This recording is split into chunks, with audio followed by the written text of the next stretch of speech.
En la colonia Granjas, en la alcaldía Iztacalco, hay un edificio de departamentos como miles que existen en la Ciudad de México. Muros grises, escaleras angostas, vecinos que se saludan pero que no se conocen de verdad. Uno de esos departamentos pertenecía a un hombre de 40 años, químico farmacobiólogo egresado del Politécnico. Tenía un perfil en redes lleno de fotos en Japón, marchas en defensa de los animales y frases sobre el medio ambiente. Para todos era un vecino más, un tipo normal, pero lo que nadie sabía era que debajo de su cama, dentro de sus paredes, en los rincones de su departamento, había cráneos humanos.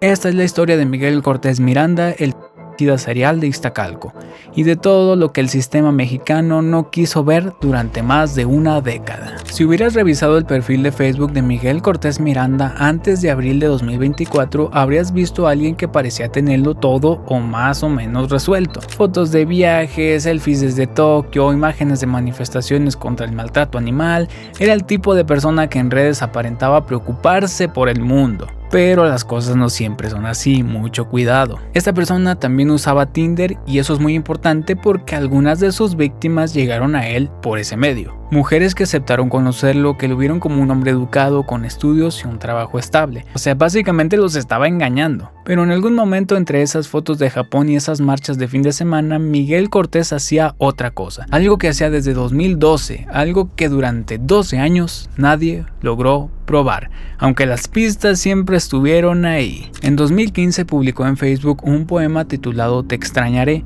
y entre sus versos escribió cosas como: descubrí que tu cuerpo era duro y me asusté cuando noté que estabas fría, y toqué tu cuello y no era más que piedra. Ese poema coincidía en fecha con la desaparición de una de sus parejas, Frida Sofía Lima Rivera, de 22 años, vista por última vez a unos metros de su departamento. Pero nadie lo conectó. El poema siguió ahí en su muro de Facebook, visible para cualquier persona que pudiera leerlo. Simplemente nadie sospechaba de él.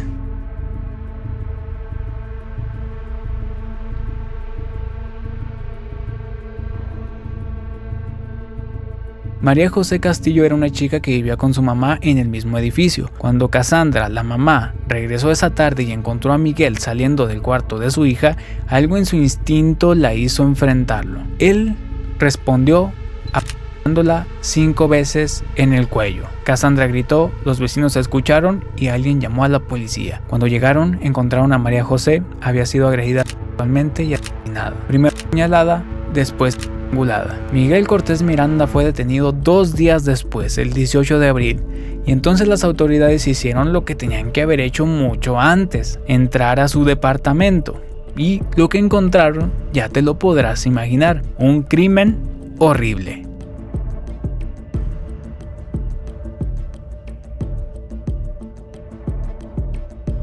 Había cráneos humanos, credenciales de identificación, material quirúrgico que no debería tener un ciudadano común en su casa, y un diario, un cuaderno donde Miguel Cortés había anotado datos de sus presuntas víctimas y, según las autoridades, descripciones de lo que les había hecho. La Fiscalía de la Ciudad de México fue muy clara en conferencia de prensa. Los restos hallados en ese departamento pertenecían a mujeres reportadas como desaparecidas. Los crímenes comenzaban en 2012.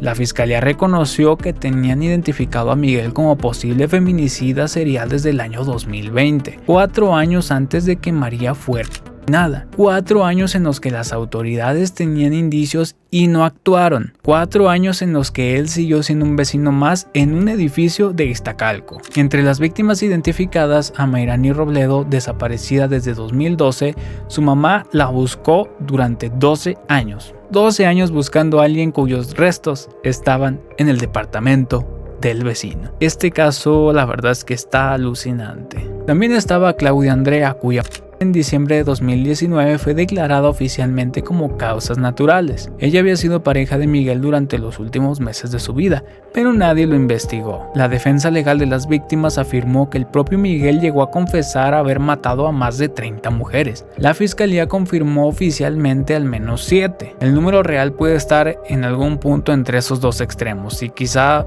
nunca lo sabremos con exactitud.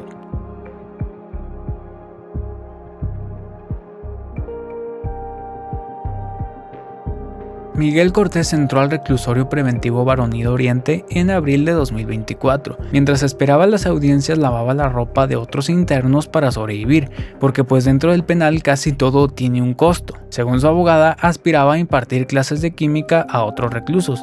Quería ser tratado como si fuera una estrella, pero pues no se lo permitieron. Otros internos, sabiendo lo que había hecho, querían hacerle daño.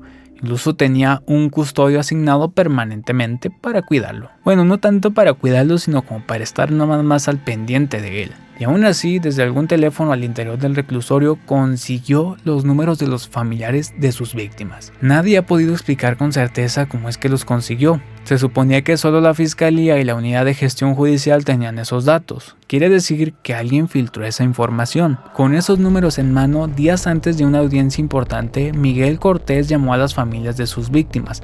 Llamó a Fernanda, hermana de María José, y le dijo que no se arrepentía de nada. Sinceramente, si eso me llegara a pasar a mí, la verdad es que estaría cagado de miedo. Y luego, el 13 de abril de 2025, la noche anterior a una audiencia de vinculación a proceso, Miguel Cortés Miranda murió. Sí, murió así porque sí. Ahora te lo explico.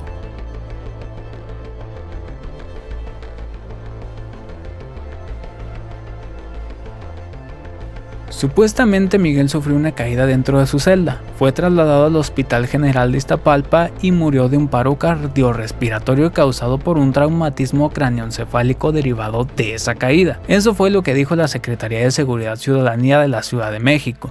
Pero un año después la abogada reveló detalles que cambian completamente la lectura del caso. Según su investigación, Miguel Cortés había guardado de forma sistemática las pastillas del medicamento controlado que le recetaban en el penal, así que las acumuló durante ese tiempo y esa noche las tomó todas de golpe. La sobredosis lo desorientó y cayó de la parte de arriba de una litera de 2 metros. Los peritajes toxicológicos confirmaron un nivel elevado de medicamentos en su organismo, así que le realizaron un lavado de estómago además de atenderle el traumatismo, pero no sobrevivió. La fiscalía abrió una carpeta de investigación contra servidores públicos del reclusorio por posibles omisiones. ¿Cómo no se notó que estaba guardando los medicamentos? ¿Cómo un hombre que estaba bajo vigilancia constante logró hacer eso sin que nadie lo detectara? Y para las familias de las víctimas, el resultado es este: el hombre que mató a sus hijas, hermanas y parejas murió sin recibir sentencia, sin un juicio que pusiera en negro sobre blanco toda la verdad, sin que ningún tribunal dictaminara formalmente lo que todos saben que hizo. Hay teorías de todo tipo sobre la muerte de Miguel Cortés. Algunos dicen que fue asesinado por internos que sabían lo que había hecho y que las autoridades encubrieron un ajuste de cuentas. Otros desconfían de todo y creen que no murió realmente.